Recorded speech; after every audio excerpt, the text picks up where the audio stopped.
అందరు మంచిగున్నారా? Eeshwarappa home clinic సమర్పించు ధూమ్ధామ్ ముచ్చట. ఇక ముచ్చట్లు షురూ చేద్దాం. నిజంగా బంగారం అంటే ఎవరికన్నా పాయరమే. అసలు తులం బంగారం 1,50,000 కూడా పోయింది. ఆ సొంటిదోళ్ళ బంగారం పోతే ఎట్లుంటుంది? పానం పోయినట్టే అవుతుంది. అసలు అన్నమన్న తినవుదవుతుందా? ఏడ్చుకుంటూనే ఉంటారు, దేవుళ్ళను మొక్కుతారు, కొట్టేసిన వాళ్ళకు శాపాలు పెడతారు, వాళ్ళకు వీళ్ళకు చెప్పుకుంటా రంది పడతారు కదా. అయితే పోయిందనుకున్న బంగారం దొరికితే ఎట్లుంటుందో వాళ్ళ చూస్తారా? అగో పోయిన నగలు దొరికితే ఇగో గిట్లుంటది.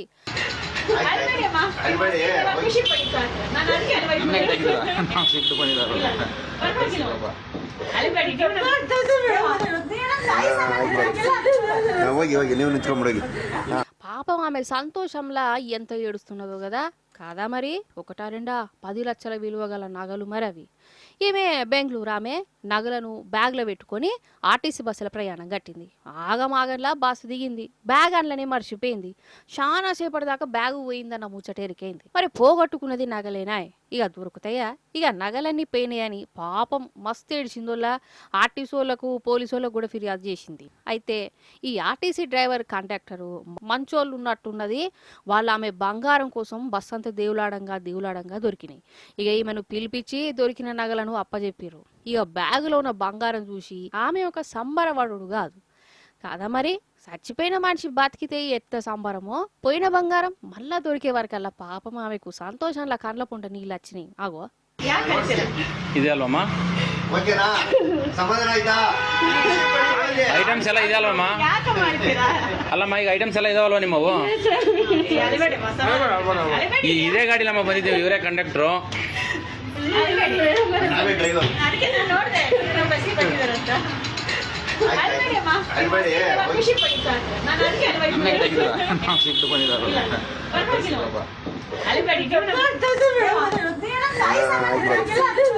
ಹೋಗಿ ಹೋಗಿ ನೀವು ನಿಂತ್ಕೊಂಡ್ಬಿಡೋಗಿ. ಇಲ್ಲಿ ಇಲ್ಲಿ ಇಲ್ಲಿ ಇಲ್ಲಿ ಆಯಿತು. ಹಾಂ ಓಕೆ ಓಕೆ. ಹಾಂ ಸರಿ ಸರಿ ಸರಿ ಆಯಿತು. నిజంగా ఈ ఆర్టీసోలను తారీఫ్ చేయవలసిందే కదా. 10 లక్షల విలువ గల నగలు దొరికినా కానీ మళ్ళా ఆమెకు అప్పచెప్పిరంటే గ్రేటే కదా. అన్నట్టు మొన్న కూడా గిట్లనే తమిళనాడులా శతకూపల బంగారం దొరికితే సాఫ్ సఫాయి చేసే ఈ అక్క భద్రంగా అప్పచెప్పింది. మంది సొమ్ము నాకెందుకు అనుకుంటా.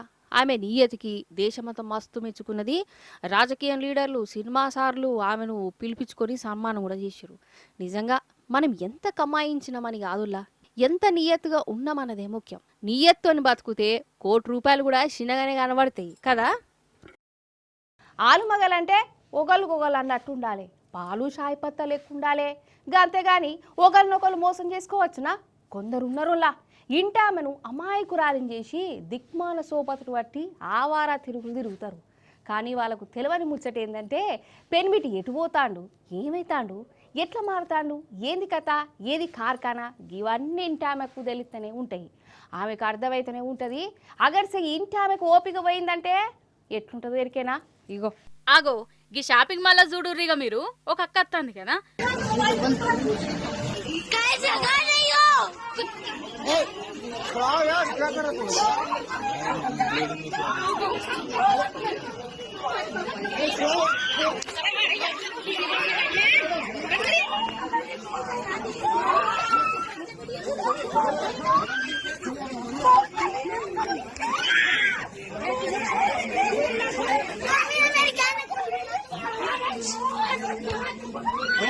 అప్పరపిట్ట జుట్టు పట్టుకొని కొడుతూనే ఉన్నది.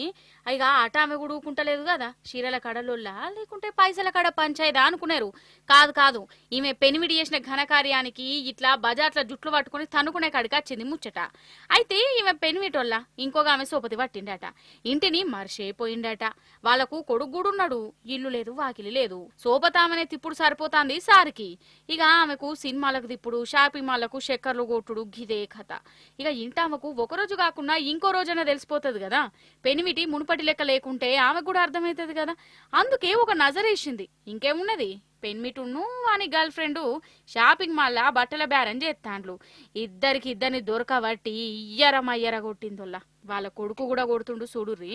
కానీ నాకు మాత్రం వీళ్ళ కొడుకును చూస్తేనే బాధ అనిపించింది. నాయన చేసిన పనికి తల్లి తండ్లాడుతుంటే ఈ పిల్లగాని మనసు ఎంత బాధపడచ్చు. నాయన మీద ఎంత కోపం రావచ్చు, గాయంతా ఆలోచించరా వీళ్ళు? ఇక చుట్టుముట్టున్నోళ్ళు మాత్రం వాళ్ళిద్దరికి మంచి సన్మానమే చేసింది పట్టు అని ఆమెను తారీఫ్ చేస్తాండ్లు. అన్నట్టు ఇదేడా జరిగిందో చెప్పలేదు కదా, మనకడ కాదు గా ఉత్తరప్రదేశ్ రాష్ట్రంలోనట. అయితే ఎల్కతుర్తి మందుబాబులకు పెద్ద కష్టమే వచ్చింది కాదులా. పాపం వాళ్ళు పనులు దోమక ముందే దినం బ్రాండీ షాపుల ముందు ఉంటారు. దుక్నం సేటు కంటే ముందే వీళ్ళొచ్చి కావాలిగా వస్తారు. బోని కొట్టేందుకు తాన్లాడతారు. అసంటిదోళ్ళ ఆ బ్రాండీ దుక్నం ఓనరు వాళ్ళకు అన్యాయం అక్రమం చేస్తాండట.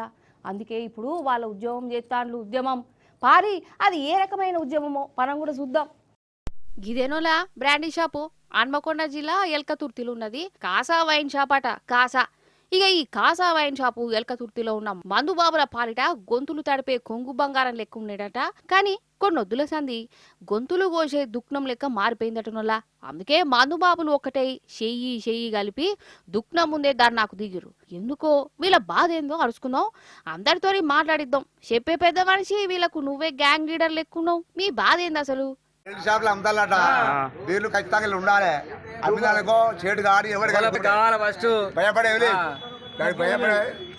ఏం బీర్ లేవు ఇప్పుడు. ఏం మళ్ళా ఓసి మందు మిగతాది మంచి కలిసేస్తుంది గగ్గొస్తుంది. న్యాయంగా మందు తయారు చేయమని మందు ఖచ్చితంగా డబ్బులు తీసుకోమని ఆగనట. వీళ్ళకట డూప్లికేట్ మందు అమ్ముతానట. ఈ షాపుల ఈ నడుమ మందు కొనుక్కుందా అయితే రుషే అత్తలేదట. ఇక వీళ్ళకు కావాల్సిన బీర్లు కూడా దొరకకుండా చేస్తాడట దుక్నం ఓనరు. అందుకే మా బీర్లు మాకు కావాలి, కల్తీ లేని మందు అమ్మాలని దుక్నంని జరసేపు బంధు పెట్టించి ధర్నాకు దిగిరు.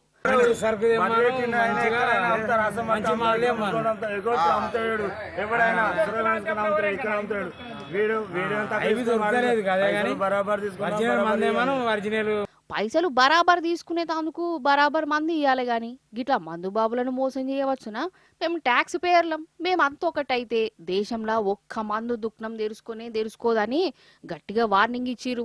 ఇక ఆఖరికి పోలీసులు వచ్చి ఈ మందు బాబులకు ఏదో ఒకటి సర్ది చెప్పి ధర్నా విరపింపజేసిరు. అదన్నట్టు ఎల్కతుర్తి మందు బాబుల సంఘపోల ఉద్యమం గిట్లా ఉద్యమాలు ధర్నాలు చేసే బదులు సప్పుడేక మందు దాగుడే బంద్ చేస్తే బ్రాండీ షాపుల ఓనర్లు లాస్ అవుతారు కదనే. మీరు వాళ్ళకు బుద్ధి చెప్పుడు అవుతుంది. జర ఈ ఉపాయం ఆలోచించురి. మరి కొందరు కోతి పోరగాలకు ఎంత చెప్పినా గంతే, వాళ్ళు మారరు. కుక్కతోక వంకర అన్నట్టే చేస్తారు.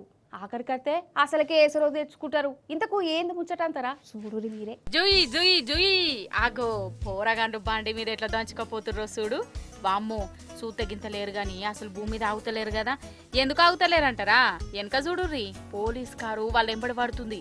ముంగట బైకు, వెనక పోలీస్ కారు. ఇక చూసుకోండి నా వాస్కోడి గామా.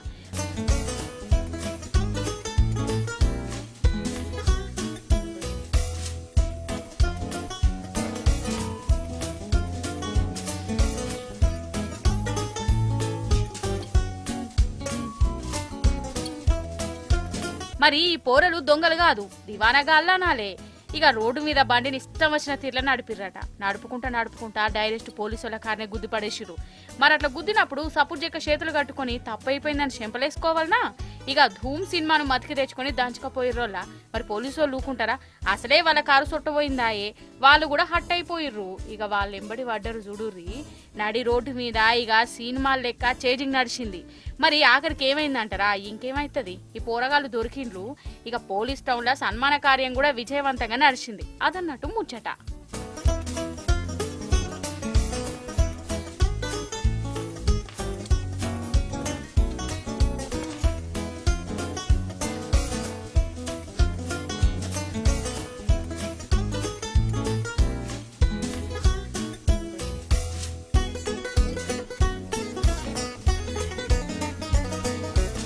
పిల్లలు మంచిగా చదువుతానే కదా అమ్మ నాయనకు ఆనందం.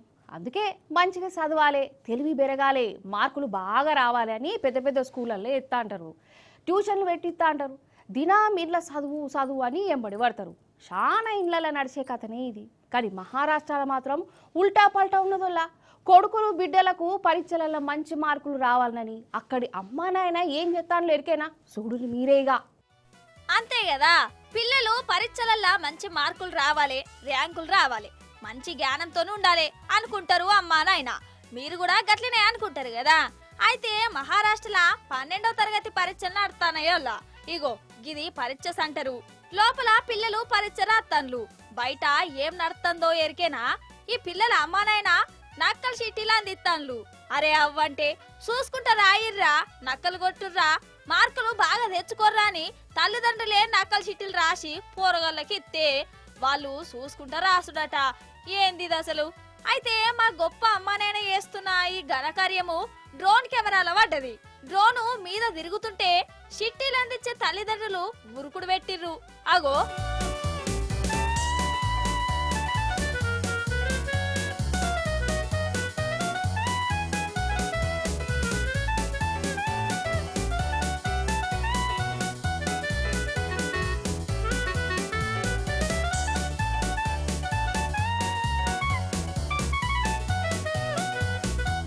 కాదు, గిదేమన్నా తరీకనేనా?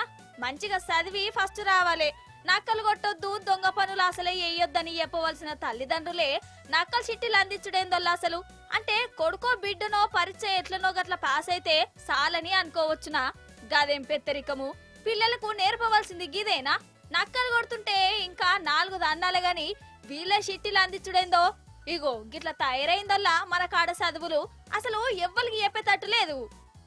ఈ కాలంలో అందరికీ తొందరనేనులా జల్దీ పోవాలే, జల్దీ ఉరకాలన్నట్టు చేస్తారు. మరీ గట్ల జల్దీ పోయి ఏ మావుల చేస్తారో అర్థమే కాదు. గట్ల తొందర పడితే ఏమవుతుంది? తొందర కూడా మీదికే పోతారు. అంతెందుకు రోడ్డు మీదనే తీసుకురాదు, జల్దీనే పోవాలన్న ఆత్రంలా రాంగ్ రూట్లో కొడతారు. మనల్ని ఎవర్రా ఆపేది అనుకుంటా స్పీడ్గా దంచుకుపోతారు. అట్లా చేస్తే ఏమవుతుంది? ఒకసారి కాకుండా ఇంకోసారన్నా అసలుకే మోసం అవుతుంది.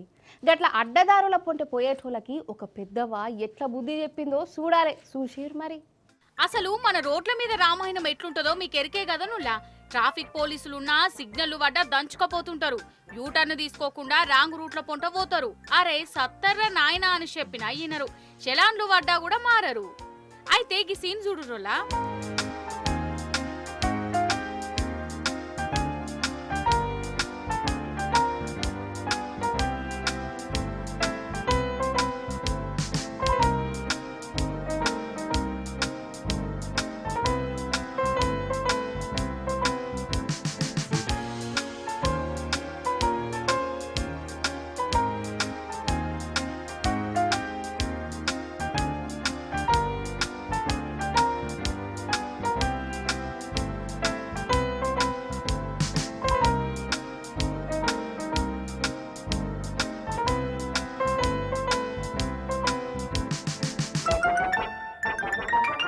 సుషిరా అర్థమైందా?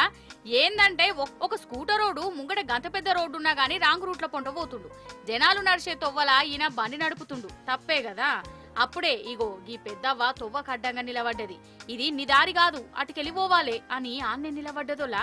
నేను ఎట్లా పోతే నీకెందుకు? నేనేమన్నా టక్కర్ చేస్తానా? నువ్వేమన్నా పోలీసువా అని ఆ బండోడు బాబుగా మాట్లాడినా ఈయనలే. నేను ఇడికెళ్ళి పోనీయా, నేను కదలనే కాదులా అని తొవ్వకు అడ్డంగా అట్లనే ఉన్నదోల్లా. లాస్ట్ కు ఆ బండైననే వెనకకు మారిపోయిండు. నిజంగా గ్రేట్ కదా? నాకెందుకులే, ఎవలెటు పోతే నాకెందుకు వీళ్ళతోని వాళ్ళతోని కీసులాటలు? పోలీసులు చేసే పనే కదా అని అనుకోలే. కండ్ల ముందు తప్పు జరుగుతా అంటే చూసుకుంటా ఊకోలే. అందుకే ఈ పెద్దవ్వను ఎంత తారీఫ్ చేసినా తక్కువనే. ఎవరో దూరంకెళ్లి వీడియో తీసి సోషల్ మీడియాలో పెట్టిర్రు. ఇది పోలీసుల దాకా పోయింది. ఆ బండోన్కి బుద్ధి చెప్పిన ఆ పెద్దవ్వ కాడికి పోయి ఆమెను సన్మానం కూడా చేసిర్రు. సప్పట్లు కొట్టుర్రి మరి మీరు అన్నట్టు. ఇది ఏడ జరిగిందో చెప్పలేదు కదా, మన కడ కాదు, కేరళ రాష్ట్ర కోజికోడ్ల. చూసిరు కదా, గిది ఇవాల్టి ముచ్చట్లు. మళ్ళొచ్చే పరి మంచి ముచ్చట్లు మట్కనత్తా ఉంటే మరి.